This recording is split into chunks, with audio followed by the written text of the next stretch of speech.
Okay. Where's the time? And we're going to. So last time I think we spoke about the difference quotient. And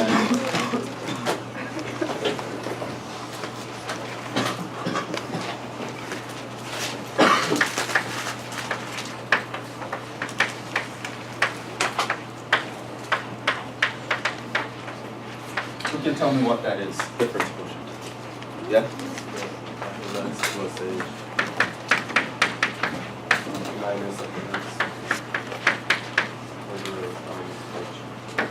So that's one version of the difference quotient, something you should have memorized. It's a very important ratio, and we'll talk about why that is. Not right now, but we did a bunch of examples on that one. So we'll now move on. We're going to talk about something very important when it comes to functions, and it's their domains. It's going to be very important to know where functions work. So basically when you hear the word domain of a function, you really want to think about it as set of inputs where the function works, right? Or you can say set of inputs for which the function is defined is another way to think of it. But basically what that means is the inputs you can plug in and get a meaningful answer. And in this class, meaningful answer would basically be real numbers. Right? So you can plug it in and you can get a number, and it's defined for that number. That's basically domain. So there are a couple things about domains.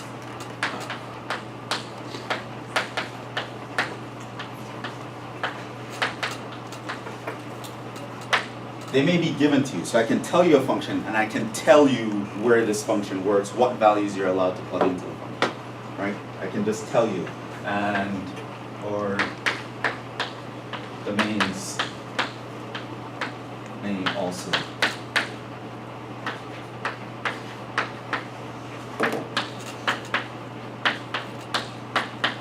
so if I'm not giving you a domain, it will depend on the functions used and their own restrictions. And we're going to talk about this basically right now.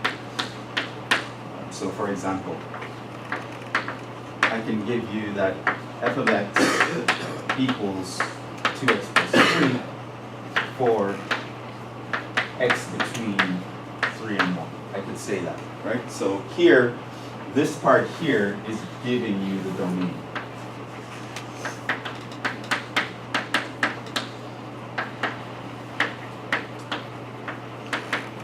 Right? So I tell you, this is my function, this is how it's defined, but these are the values you're allowed to plug in, right? Meaning it's not going to be kosher for you to plug in any value outside this range. So you wouldn't plug in 4 into this function because it's not defined for 4.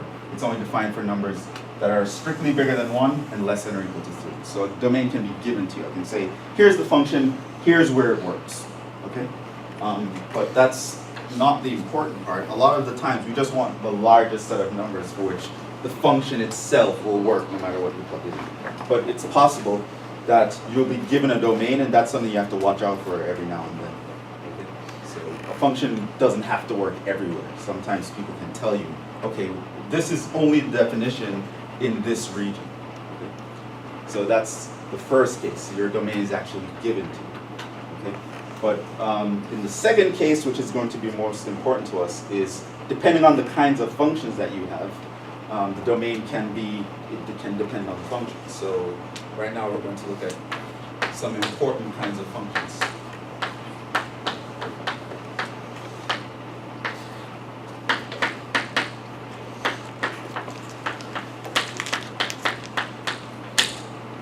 And the first one is going to be the kind of function that we call a polynomial.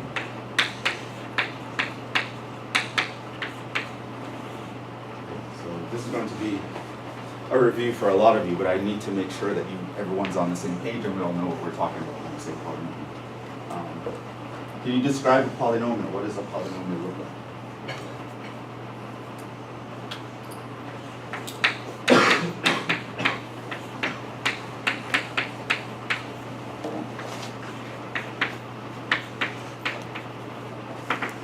Can you give me an example of a polynomial?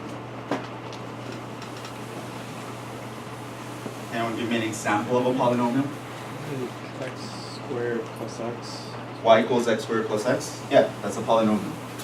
Okay, so we kind of know how it would look intuitively.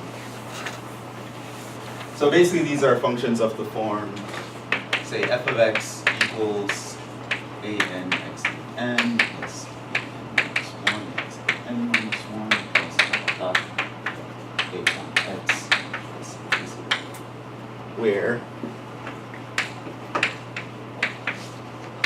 the AI's are constants, just numbers, real numbers, and n is a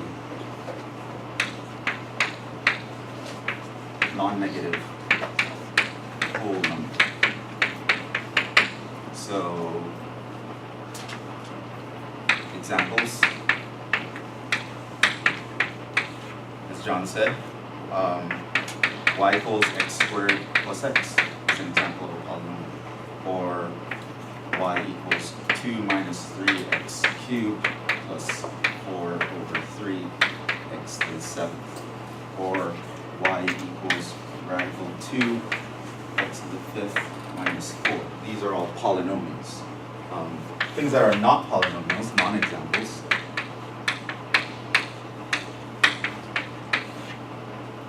something like y equals x to the half plus x is not a polynomial. Something like y equals 2x cubed plus 3x squared plus 4 x to the minus 1 is not a polynomial. Why is this one not a polynomial? Because of the half power. The power can only be a non-negative whole number, right? Means the power has to be 0, 1, 2, 3, or counting up. It has to be an integer. And why is this one not a polynomial? For the same reason. It has a negative 1 power, which means it's not a non-negative whole number. Okay? So those are polynomials.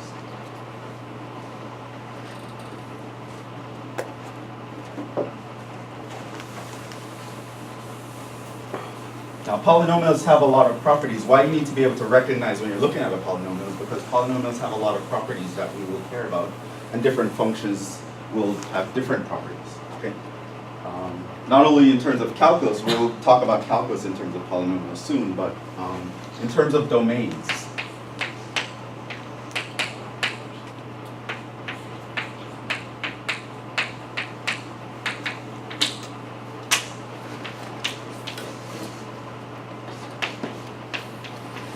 Assuming that I don't give you a restriction. If restriction is not given.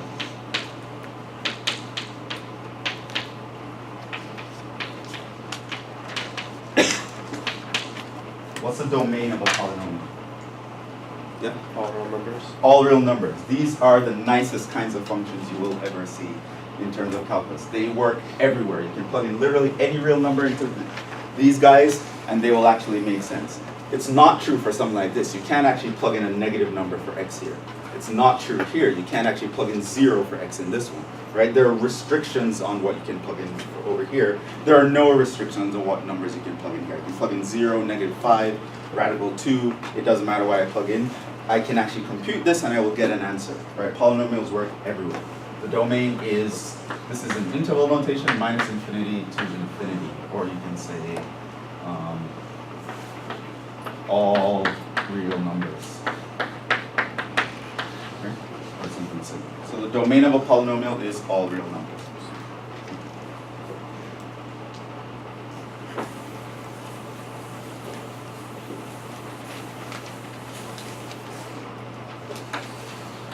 So about a different kind of function, something that's called a radical.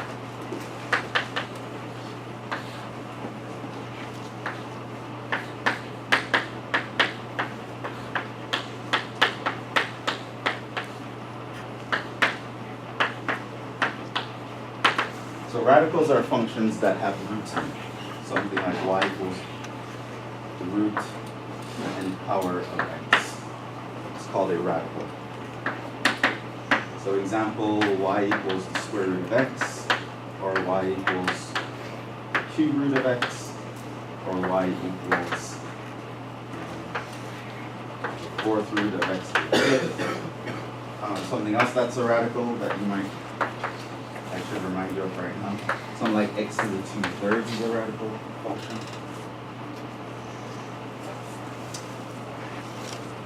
These are called radical functions.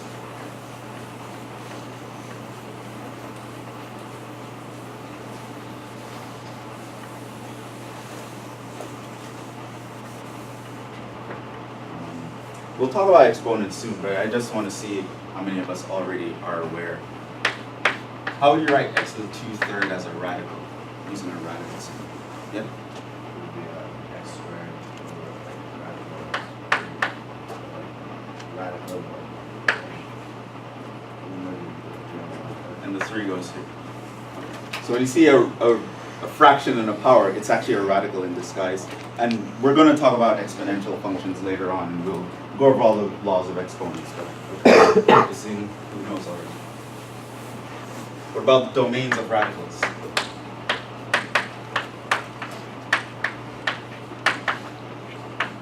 Anyone tell me that? Yeah. If the radical's even, x has to be greater than 0. If it's odd, I think you can have any number. Pretty sure.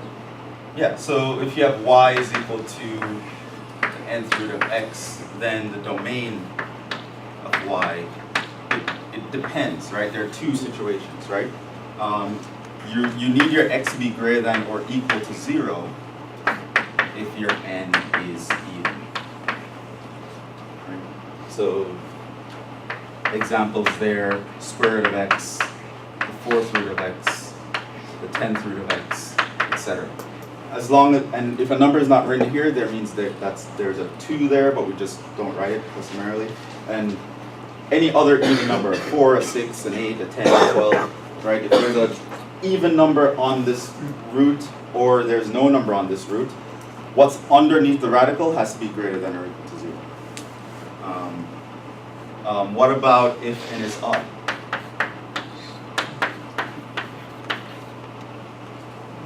What's the domain if n is odd?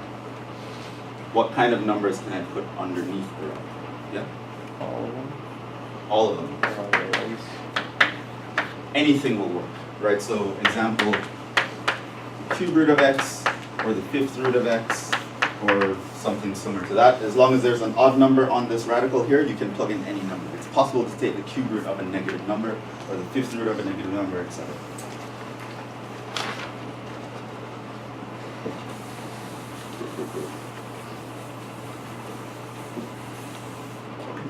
Another important kind of function we'll often talk about in this class is so-called rational functions.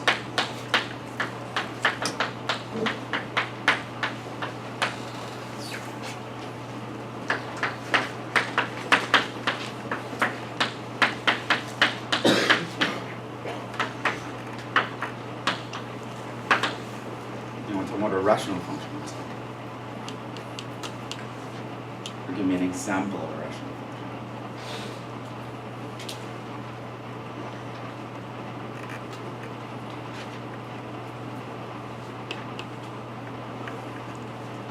In this case, rational doesn't mean they're reasonable or intelligent or anything like that. Rational comes from the root word ratio, right? Which means you're dividing things. Okay? So rational are just functions that have a division sign. So one function divided by another.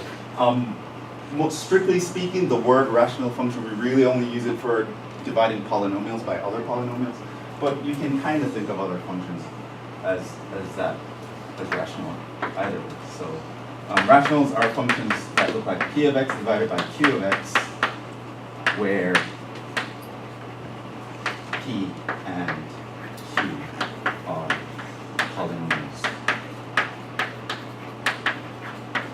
These functions are called rational functions because you're taking a ratio.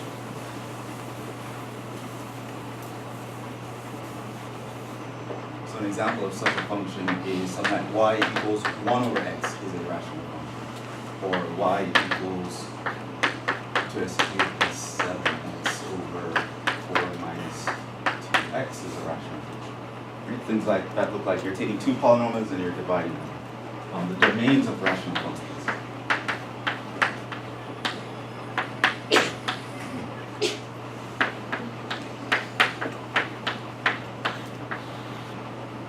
What's the domain of a rational function?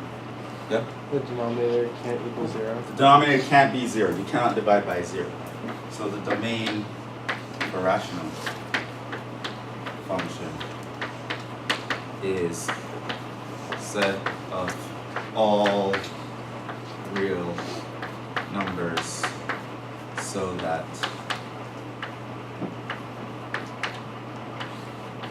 the q of x is not 0. Q of x being the denominator.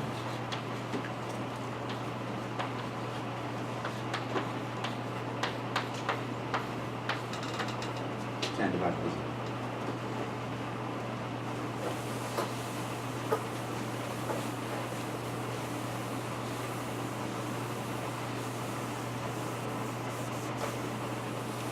Besides exponential and log functions, these are going to be the main functions we're going to be dealing with.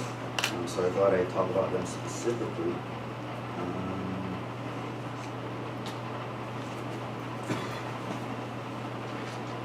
Now that we did talk about them, let's actually do some examples.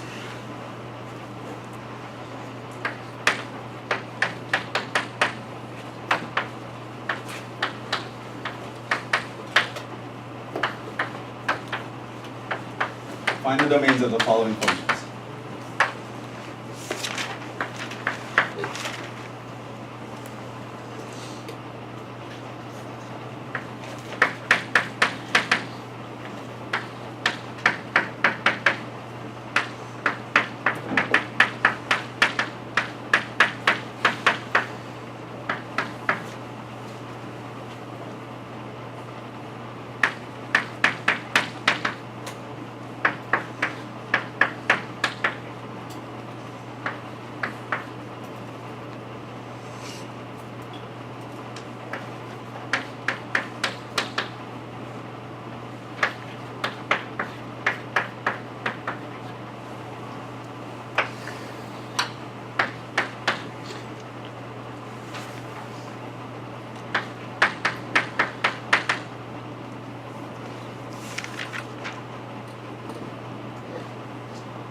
Find the domains of all these functions.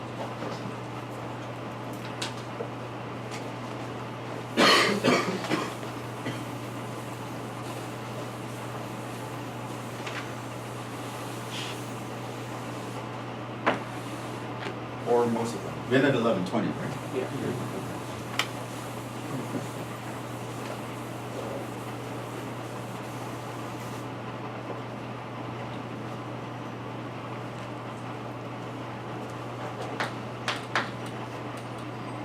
So let's try to get through a couple of these quickly. What do we need for this to work? Yep. We need to x plus 2 equals 0 to start with. More specifically here, we need x plus 2 to not be 0. Oh yeah. Right? So the best way to do that is to set it equal to 0, solve for the x value that you will get. So this means your x cannot be minus 2. Okay? Now how do you actually write that down in interval notation? Right? Basically what the idea is here, minus 2 is a number on the number line that you cannot touch, but you can touch everything else. In particular, starting at minus 2 and going all the way back to negative infinity will work. Or starting at minus 2 and going all the way to positive infinity will work. And this is the notation. This is called interval notation. This is what we saw in the quiz. Okay. Parentheses here means you cannot include that number in the domain, right? If you can include the number, you put brackets, square brackets. So that's the domain here.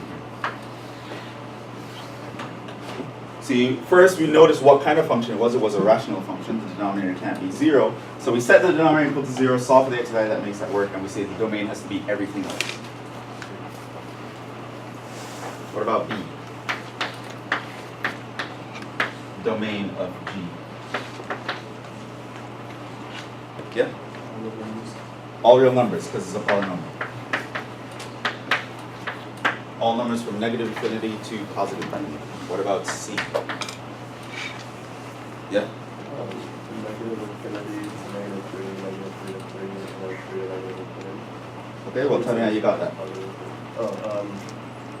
did it in my head, but you can. So what do you need? You can factor out x squared minus 9. X squared minus 9 cannot be 0. Yeah.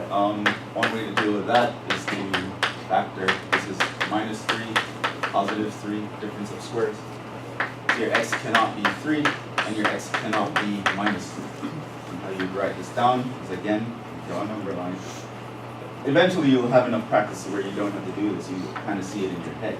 But notice that there are two numbers that you cannot touch. However, you can touch anything on this side, which is going to be minus infinity to minus 3, or you can touch anything in the middle, which is just going to be the numbers between minus 3 and 3. Or you can touch anything out here, which is going to be all the numbers from 3 to 3. Questions on that one?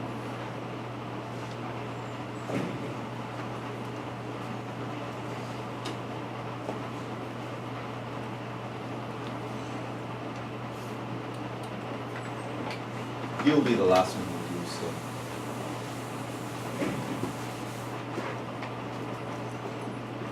Let's actually do D here. What's the difference between D and this one? Yeah? Radical and the numerator. This involves a radical, and it's an even radical, right? So there's an invisible 2 here, right? So this one has 2 restrictions. So it's not quite a rational function, it has further restrictions. So 1, we know that x squared minus 9 cannot be 0, which means that your x cannot be plus or minus 3.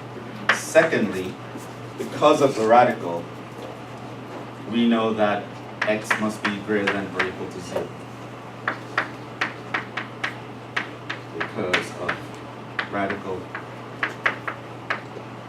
and this is because denominator cannot be 0. So you have to solve for both of these. So how do you know how to write that down in interval notation?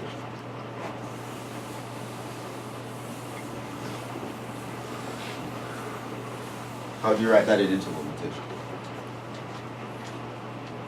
Well, if you're not sure how to jump straight to here, I would again recommend that you just draw a number line and put in your restrictions. So minus 3 is bad, positive 3 is bad. 0 is another important number, but I can touch that, so I'll shade that in. So I know one of these functions will work here. And I know another one of the functions will work here. And basically you want to just take the overlap, right? So they overlap in this region and this region. So you only end up with 2 intervals that will work, right? So how do we write down how this works? Yeah? 0 to 3. Bracket. I mean, yeah. Bracket, because 0 can be included, but you cannot include the 3, or from 3 to infinity. And that would be the domain. Any questions on that? We'll finish the other examples next time and move on to some more about functions. I'll give you back your quizzes as well, and then you can go.